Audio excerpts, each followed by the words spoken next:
Greetings, everyone. This is Rock and Spell Connection with the finale of our Empire catch-up series. So, got basically the last few tie-ins, which will be kicking things off. We've got where we left off. Let's see, the Koreans. Things were not going well for Earth and the Kree-Skrull alliance against the Kotati, but maybe the tide was beginning to shift. So, when it comes to the actual story itself, we've got the last Captain Marvel tie-in issue, the last Fantastic Four tie-in issue, and the last issue of the core series. So we'll start things off with Captain Marvel number 21. So, the Captain Marvel tie-in story arc, Carol has was named the accuser by Emperor Hulkling. On her first mission, she was going to investigate the destruction of a Kree-Skrull settlement.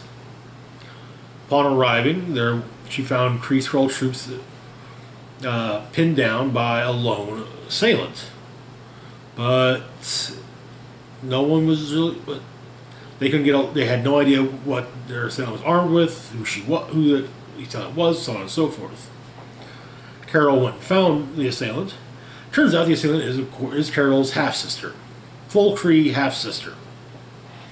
So, yeah. And according to the Hammer, she didn't do it. She didn't destroy the city. So, and Carol's having some issues with the accuser's hammer. So she has Doctor Strange split the power of the hammer up between her, War Machine, Spider-Woman, and Hazmat.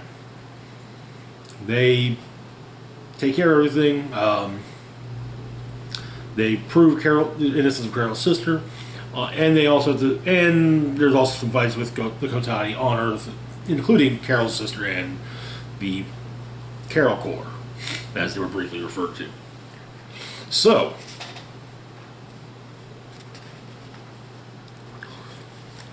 which is where the last issue picks up.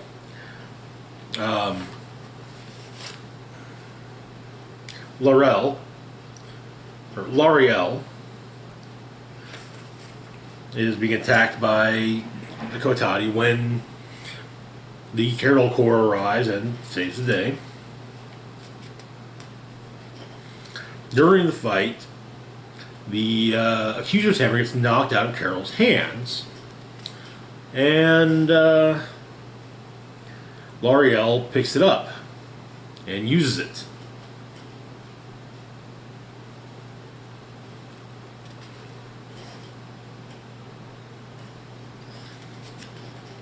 And ends up saving her sister and her friend, and ends up saving Carol and her friends.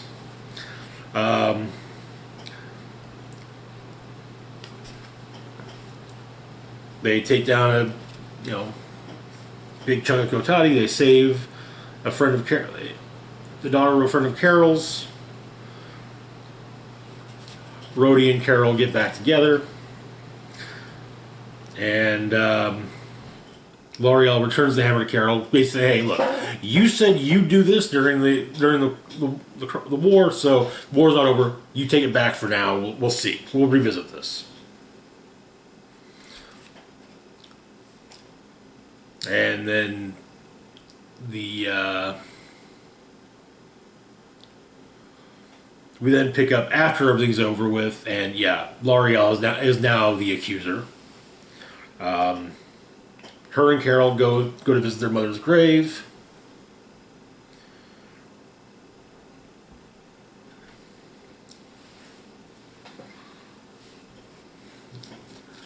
And they ought to go and have breakfast or dinner. Honestly, seeing the cover to this issue, which I'll show you again, I honestly thought we were going to be setting up L'Oreal being killed off. But honestly, I honestly do hope they keep her around. I would say not just as a supporting character in Captain Marvel, but as a major character in, as a part of Marvel's cosmic pantheon of characters. Next up, we got Fantastic Four number 23. So where we left off here, Franklin and Valeria, the children of Mr. Fantastic and the Invisible Woman, were tasked with escorting the new wards of the FF, Joven and Nakala, a Kree and Skrull youth who were being used as gladiators on in a casino.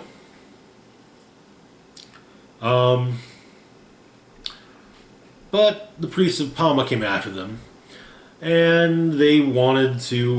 They were opting to recreate an ancient Kree weapon. I'm trying to name the damn thing.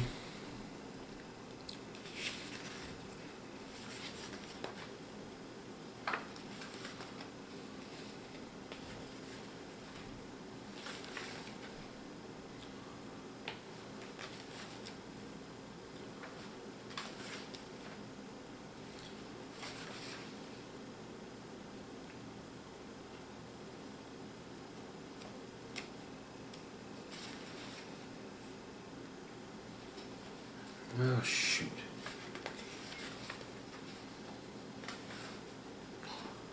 Can't recall the name, but beforehand, of course, they also did request Franklin Valeria did call out for help.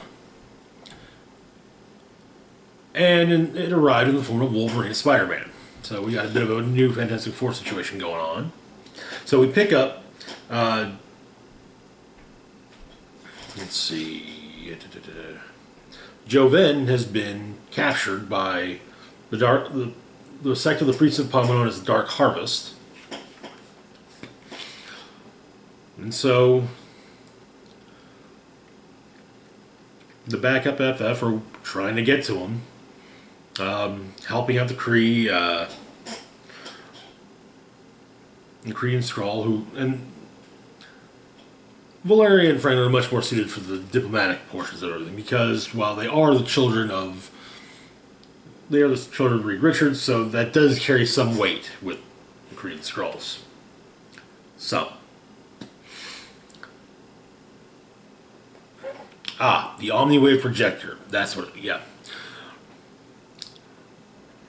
So the Dark Harvest has managed to create the Omniwave projector with some help from Joven. And basically, they're using Joven's the fact that Joven is a living repository of memory, of Kree memory. They're using him to, they're using the Omniwave projector to have Joven broadcast out memories of the Kree Skrull War to destroy the Kree Skrull Alliance. Back at 4 Yancey Street, Nakala comes to, shapeshifts into Sky, and leaves. And since Alicia Grimm is blind, she doesn't see it.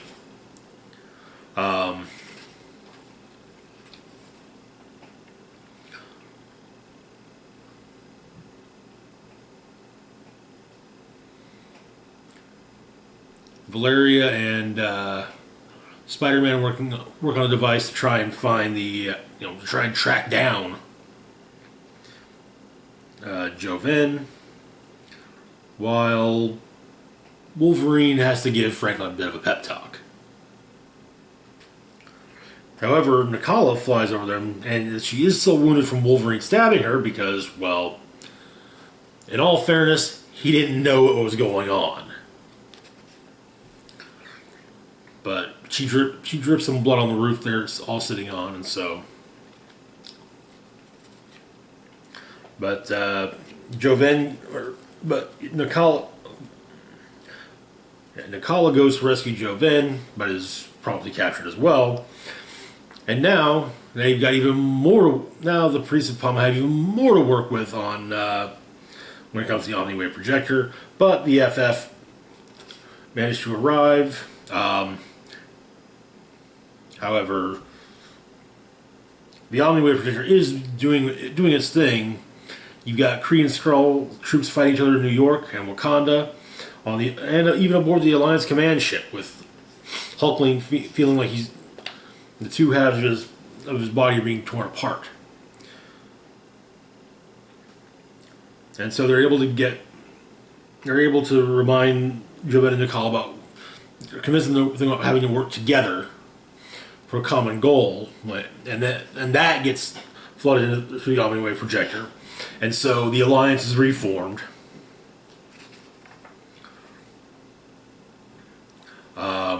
Dark Harvest, having failed the Kotati, are turned into plants by the Celestial Messiah. And when all is said and done, it's decided that, well, first off, Wolverine has a means of saying, hey, Skrull, yeah, you little Skrull kid, I'm sorry I stabbed you. I owe you huge. Basically tells her, anything you need, just call. But, yeah, they're going to go to Disneyland. Wolverine, Spider-Man, Franklin, Valeria, Jovet, and Nicole are going off to Disneyland. Which brings us to Empyre number 6.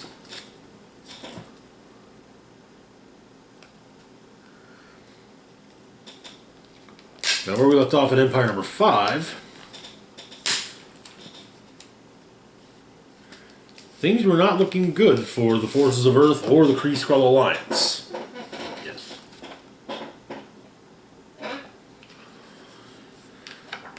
So,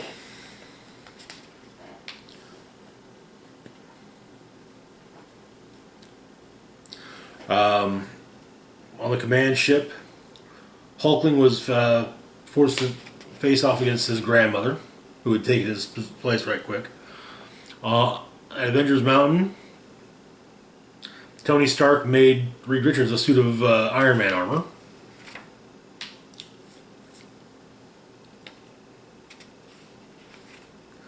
The Omniwave projector goes off.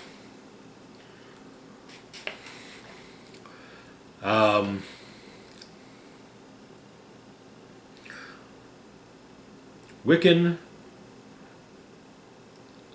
Captain Marvel, Human Torch teleport out to the Earth, the orbit of the sun, in order to stop the Pyre.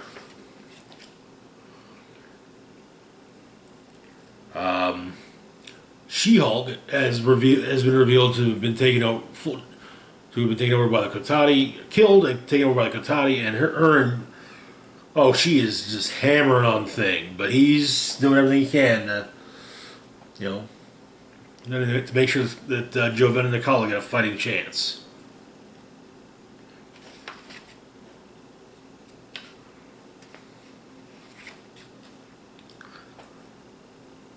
And then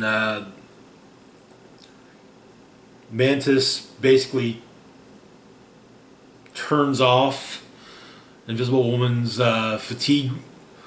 Basically, the defense mechanism against pushing oneself too hard in Invisible Woman, and she lets loose on She-Hulk. However, and She-Hulk, the Kotati She-Hulk's going to unlock all the gamma power within Jen, and then she has to go through the green door. She sees something through the door.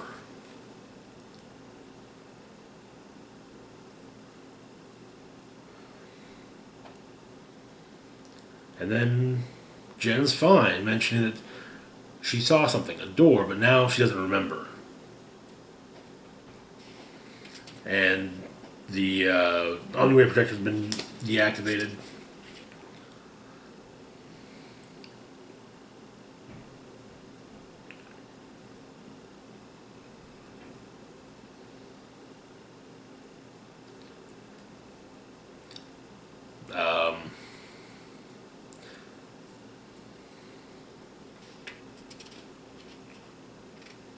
Major Glory says, yeah, he did put Raquel in the place of Teddy. All of the assembled heroes gather together, including a Gaia-empowered Thor, to take on the Celestial Messiah. Major Victory and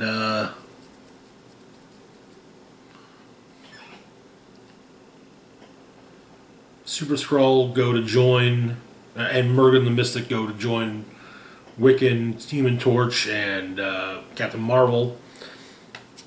With all of them working together to disrupt the Pyre.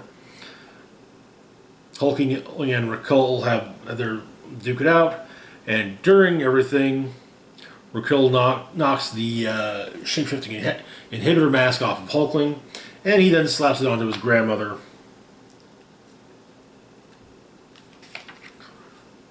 And retakes his place.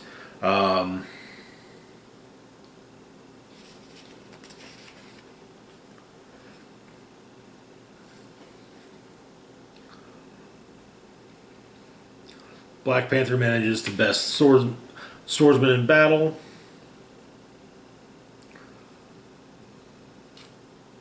Destroying the Death Blossom in the process.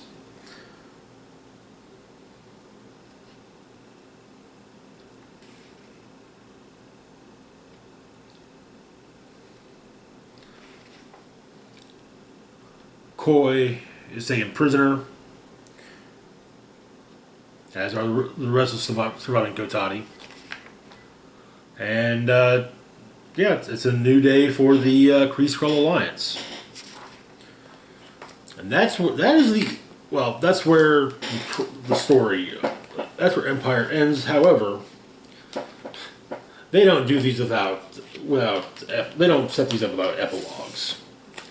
In this case, we get 2 issues worth of epilogues.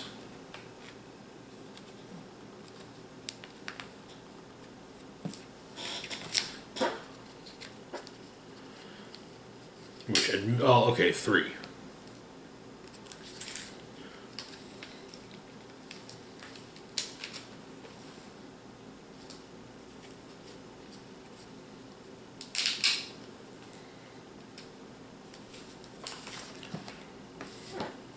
Starting with Fantastic Four, Empyre Fallout.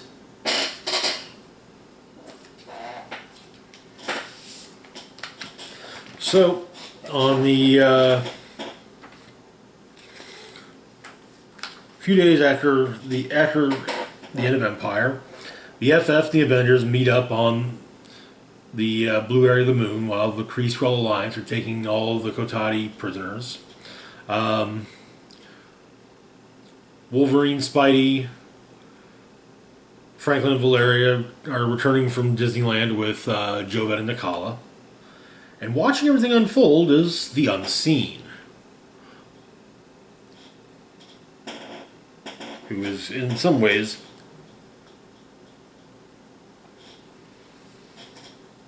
the new Watcher. So,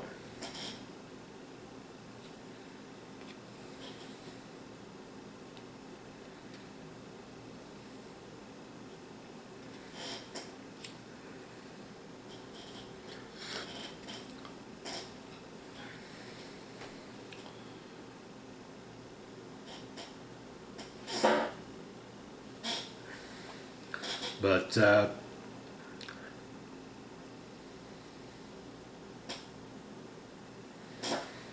one thing that Iron Man points out is that the Kotati weapons are remarkably advanced, far beyond anything the Skrulls or the Kree had. And so it turns out that Reed called in a specialist, the Profiteer.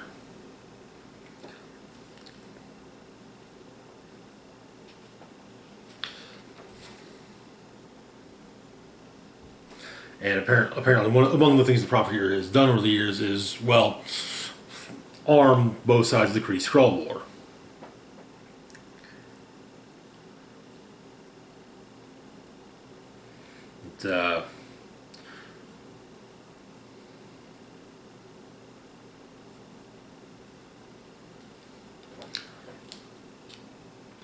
McCoy is left on a deserted world with a deserted and green world by Thor, Valeria, and Franklin. The remains of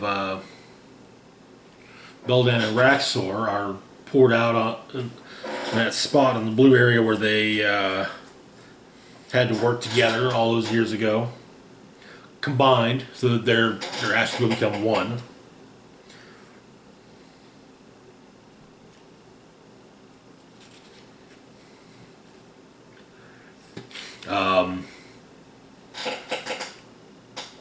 Spider-Man talks to he catches up with Human Torch, especially about the whole soulmate thing.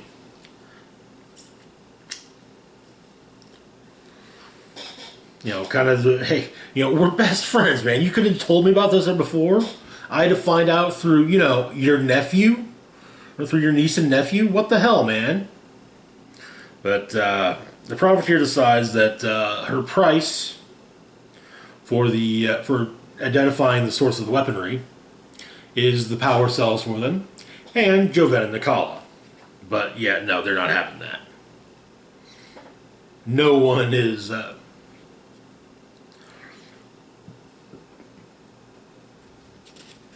And so the Emperor, Hulkling destroys the contract the Kree and Skrull Empires had with the Profiteer, and places Jovet and Nakala in the custody of Ben and Alicia Grimm.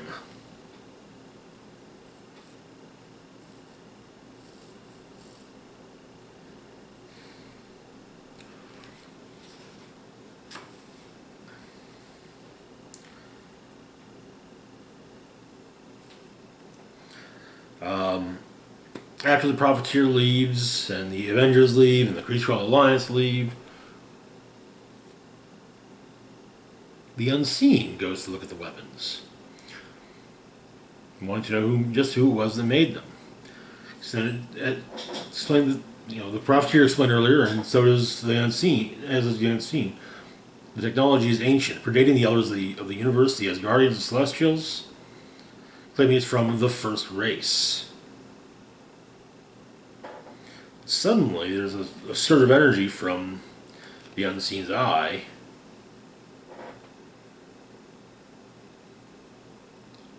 and the Watcher appears in front of the Unseen, saying that there shall be a reckoning. Bum, bum, bum. And for those who might not be aware, the Unseen is Nick Fury. Classic Nick Fury. This jackass right here. Having murdered the Watcher. Well, that didn't stick. And now being forced to take the Watcher's place. Next up, we got Avengers: Empyre Aftermath. So this one's actually fairly simple. We see the fall of Tarnax IV, the former capital of the Skrull Empire, from when Galactus ate the planet. Anel tells her mother Raquel that hey, my son, yeah, he got off world. And Raquel's like, well, hey, okay, maybe this can be worked with this. But Raquel decides she's got to, Raquel abandons Anel to the fate of Tarnax IV.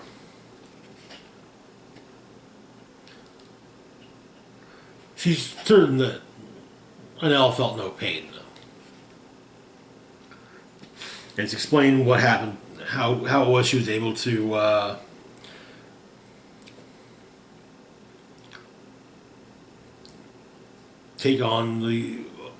become Tanalth, the Pursuer.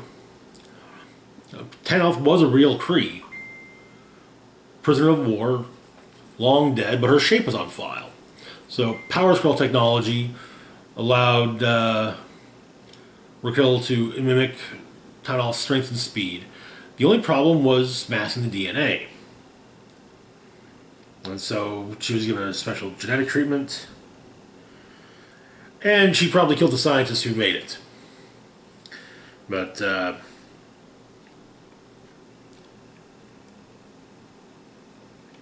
she infiltrated, she did the whole spy shtick. Then flashes back to the day before, the wedding, the full-on wedding of Hulkling and Wiccan. And Wiccan is the prince consort of Emperor Doric VIII. Is also court wizard of the Kree-Skrull Alliance.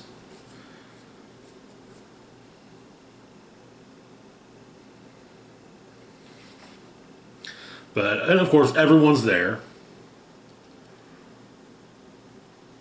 The Kree, the Skrulls, Nova, the Guardians, the Avengers, the FF, some of the X-Men, some of the New Mutants, Abigail Brand as well.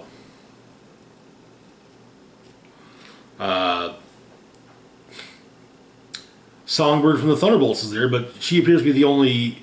Well, okay, Hawkeye's also there, so you got smidge of Thunderbolts representation.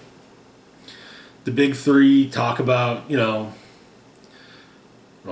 Cap and Iron Man talk about hey, remember way back when we first met these kids and we tried to stop them from being superheroes?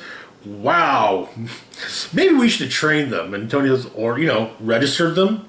We kind of, let's just not go there.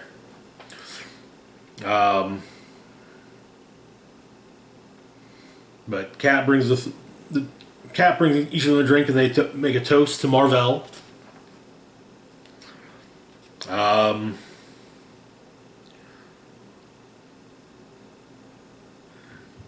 Carol tells Teddy that Mar-Vell would be proud of Teddy. And L'Oreal's kind of told, hey, look, yeah, I know you're all, gung-ho Kree military and all that, but you don't have to be super gung-ho. You're actually you're the sister of a dear friend of a dear friend of mine. So you don't have to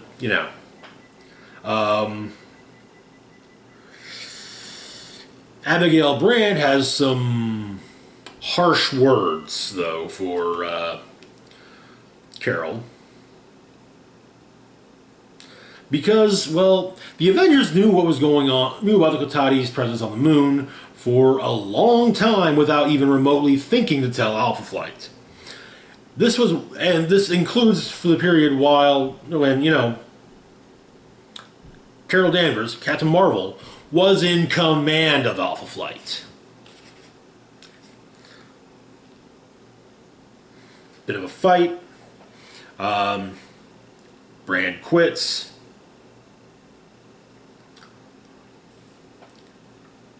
Explaining if Alpha Flight is an afterthought, it can't work and is useless, and she has better things to do with her time.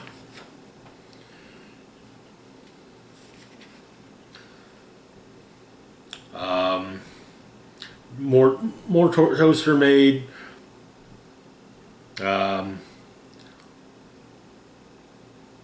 Kate Bishop's crying happy tears at the sight of her friends and teammates getting married. And also kind of remember that they first met at a wedding, and now the two of them Teddy and Billy are getting married.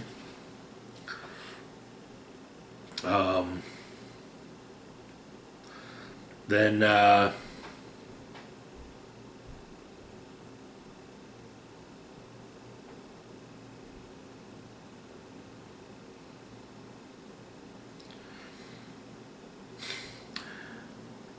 it's suggested that Super Skrull suggests to Hulkling later on that they gift the derelict vessels to the derelict Kree-Skrull vessels to Earth.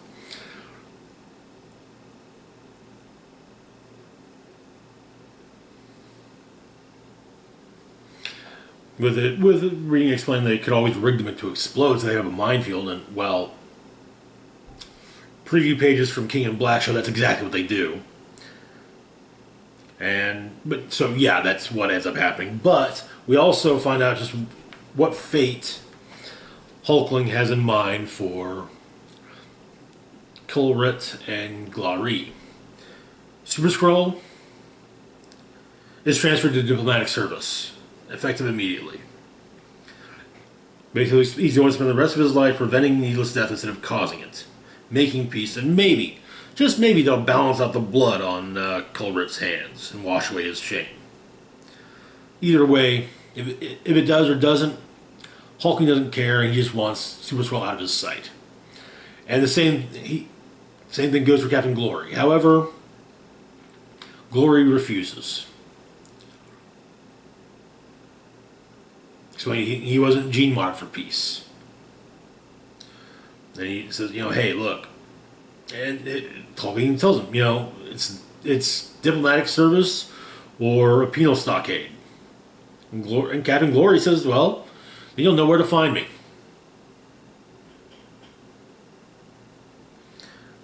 It's when he's a soldier, super soldier, maybe the best living weapon in Hulkling's service. And you can holster a weapon until it's needed, but it will be needed. Then we flash forward to the future. Hulkling is telling Captain Glory's dead body that Captain was right. And we find that Abigail Brand, leading a group that includes former Avenger Manifold, against Hulkling.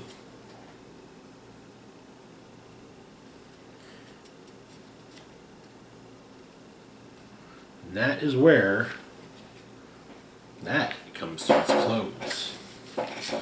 Also, it has been confirmed that that's actually going to be the new sword. For those unaware, Abigail Brand was first introduced in Joss Whedon's run of on Astonishing X-Men as the director of S.W.O.R.D., which was S.H.I.E.L.D.'s off-world sister agency. Sentient World Observation and Reconnaissance Director, if I remember correctly.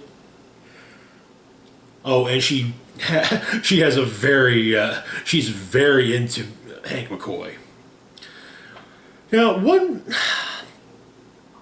this is mainly being included because of some of the scenes within Empyre #6, but we've got the Immortal She-Hulk one-shot. As you'll recall, we explained that She-Hulk was killed, and then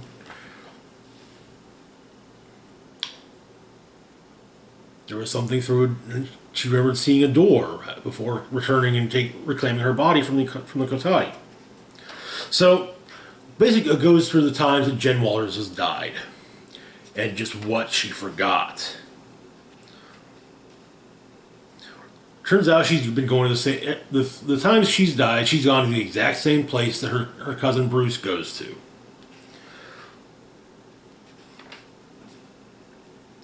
But afterwards, she's fighting a Tantrum, a mutant who thrives off anger, and Wolverine takes him into custody. However, Jen kind of wants to ask Wolverine some questions because, well, there are things that she's not entirely clear she's not sure she understands. Namely, wanting to know, how do you deal with coming back from the dead? And Logan kind of just says, hey, look, if you're still the same you've dealt with it, you're good. But then have another flashback to when Jen died in Civil War 2. And while in the other place, she ran into her Uncle Brian, Bruce's father,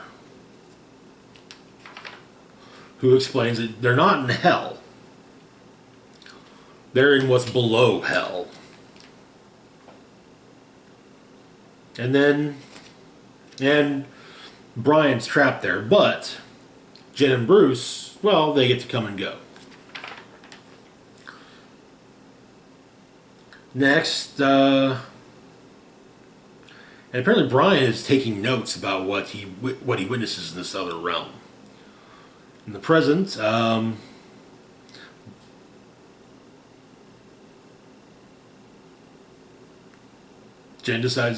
decides to talk to Thor about being an immortal, and his thoughts are kind of I guess I mean, immortality is technically a thing, but I mean, Galactus was immortal, and I just killed his ass. So, I mean, none of us are really immortal. You know, there's always some way that we can die, right? So, yeah.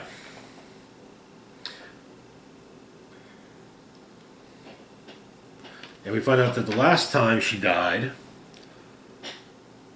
she ran into the leader in the other place. Turns out the leader, well, he